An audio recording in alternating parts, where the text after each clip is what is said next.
আসসালামু আলাইকুম my dear student, welcome to another video. আশা করি তোমরা অনেক ভালো আছো এবং পূর্বের ক্লাসগুলো তোমরা দেখেছো এবং মনোযোগ সহকারে সেগুলো প্র্যাকটিস করেছো। গত ক্লাসে আমরা সংখ্যা পদ্ধতির যোগ শিখেছিলাম। আজকে আমরা সংখ্যা পদ্ধতির বিয়োগ শিখব। সংখ্যা পদ্ধতির যোগের যে আমরা একটা জেনারেল নিয়ম শিখেছিলাম, সেটার মতো সংখ্যা পদ্ধতির বিয়োগেরও আমরা একটা জেনারেল রুলস শিখব। সেটা যদি তুমি পারো তাহলে বাকি তিনটা সংখ্যা পদ্ধতির বিয়োগ তুমি বের করতে পারবে। প্রথমে আমরা দেখবো আসলে ডেসিমেল বিয়োগ কিভাবে করি। এটা একটা ডেসিমেল নাম্বার, দুইটা ডেসিমেল নাম্বারের মধ্যে আমাদেরকে বিয়োগ করতে হবে। উপরে আছে 826 আর নিচে আছে 649।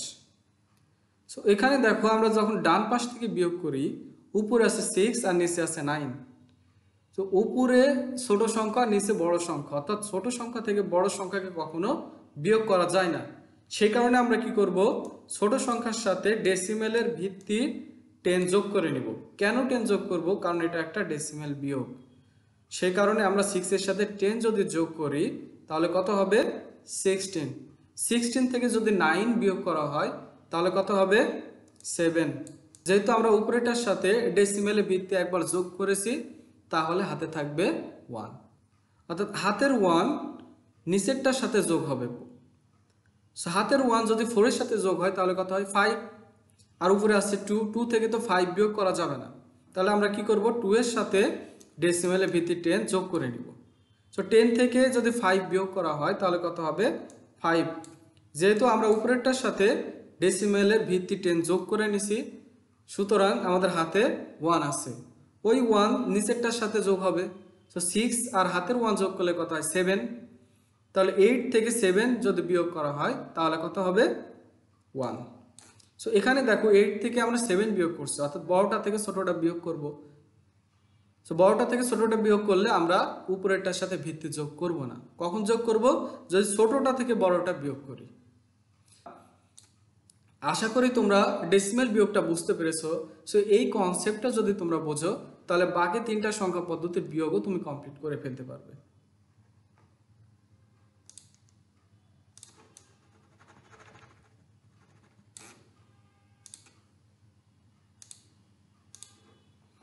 এখন আমরা দেখব বাইনারি বিয়োগ কিভাবে করতে হয়। আমি করে দেওয়ার আগে তোমরা প্র্যাকটিস করে সেটার অ্যান্সার আমার সাথে মেলাও। এখানে দেখো ডান পাশ থেকে আমরা বিয়োগ করব। ডান পাশে প্রথমে কি আছে? 0 এবং নিচে আছে কত? 1। ছোটটা থেকে তো বড়টা বিয়োগ করা যায় না, এই কারণে আমরা ছোটটার সাথে বাইনারির ভিত্তি 2 যোগ করে নিব। 2 থেকে 1 যদি বিয়োগ করো তাহলে কত হবে? 1। তাহলে হাতে কত থাকবে? 1। কেন? কারণ উপরেরটার সাথে আমি বাইনারি ভিত্তি 2 যোগ করে নিছি। হাতের 1 নিচেরটার সাথে যোগ হবে। 1 এবং হাতের 1 যদি বিয়োগ করা হয় তাহলে কত হবে? 0। 1 1 বিয়োগ করলে কত হয়? 0। উপরে দেখো 0 আছে আর নিচে আছে 1। 0 মানে তার সাথে আমরা বাইনারি ভিত্তি 2 যোগ করে নেব। তাহলে 2 থেকে যদি 1 বাদ দেওয়া হয় তাহলে কত হবে? 1। যেহেতু একবার উপরেরটার সাথে 2 যোগ করেছি তাহলে হাতে কত আছে? 1। ওই 1টা নিচে যোগ হবে। 1 থেকে যদি আমরা 1 বিয়োগ করি তাহলে কত হবে? 0। 1 থেকে 1 বিয়োগ করলে কত? 0। এবার 1 থেকে যদি 0 বিয়োগ করো তাহলে কত হবে? 1। 1 থেকে 1 বিয়োগ করলে 0। উপরে দেখো আবার 0 আছে। 0 থেকে তো 1 বিয়োগ করা যাবে না। আমরা কি করব? 0 এর সাথে বাইনারির ভিত্তি 2 যোগ করে নিব। 2 থেকে 1 বাদ দিলে কত হবে? 1। হাতে কত আছে? 1। ওই 1 আর নিচের 1 এর সাথে যোগ হবে, তাহলে কত হলো? 2। 1 থেকে তো 2 বিয়োগ করা যাবে না, তাহলে আমরা কি করব? উপরে 1 এর সাথে বাইনারি ভিত্তি 2 যোগ করে নেব। 2 এবং 1 যোগ করে কত হয়? 3। আর নিচের 2 এর সাথে বিয়োগ করলে কত হবে? 1। হাতে 1 আছে, ওই 1 এখানে যোগ হবে, তাহলে 2। তাহলে উপরে 3 এর সাথে থেকে 2 বিয়োগ করলে কত হয়? 1। আবার নিচে হাতের 1 যোগ হবে। 1 এর সাথে 2 যোগ করলে হয় 3। 3 থেকে 2 বিয়োগ করলে কত হয়? 1। নিচে আবার 1 আছে। 1 থেকে 1 বিয়োগ করলে 0। 2 থেকে 1 বিয়োগ করলে 1। 1 থেকে 1 বিয়োগ করলে 0। 1 থেকে 1 বিয়োগ করলে 0। এটা হচ্ছে আমাদের অ্যান্সার। আশা করি তোমরা পেরেছো।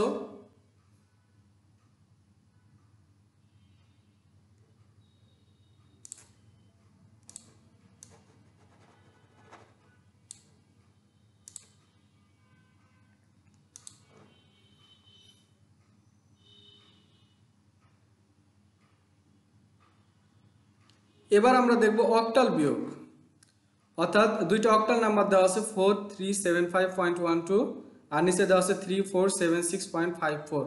এই দুইটা অক্টাল নাম্বার যদি আমরা বিয়োগ করি তাহলে বিয়োগফল কি হবে? একই নিয়ম, উপরে 2 আছে আর নিচে 4 আছে, 2 থেকে তো 4 আমরা বিয়োগ করতে পারবো না, সেই 2 এর সাথে অক্টালের ভিত্তি 8 যোগ করে নেব। 8 এবং 2 যোগ করলে হয় 10, 10 থেকে 4 বিয়োগ করলে হয় 6। যেহেতু আমরা একবার উপরেরটার সাথে অক্টালের ভিত্তি যোগ করেছি, তার মানে হাতে কত আছে? 1 আছে। হাতের 1 এবং 5 যদি যোগ করি তাহলে হয় 6।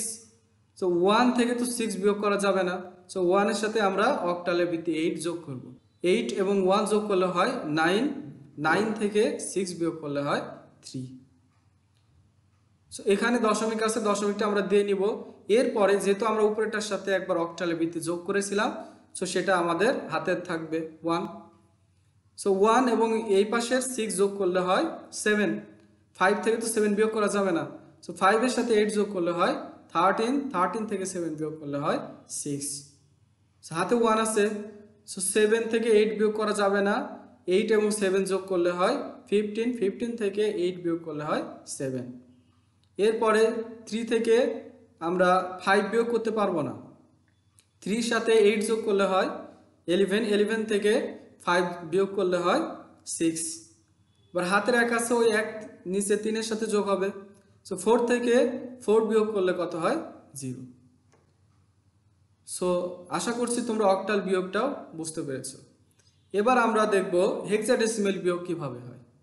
সো হেক্সাডেসিমেলেরও একই নিয়ম, এখানে আমরা উপরেরটার সাথে অক্টালের ক্ষেত্রে 8 যোগ করছিলাম, বাইনারির ক্ষেত্রে 2 যোগ করছিলাম, ডেসিমেলের ক্ষেত্রে 10 যোগ করছিলাম, হেক্সাডেসিমেলের ক্ষেত্রে আমরা কত যোগ করব?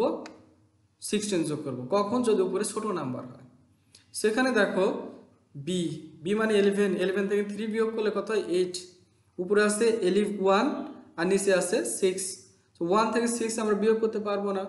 1 এর সাথে হেক্সাডেসিমেলের ভিত্তি 16 যদি যোগ করি তাহলে কত হবে?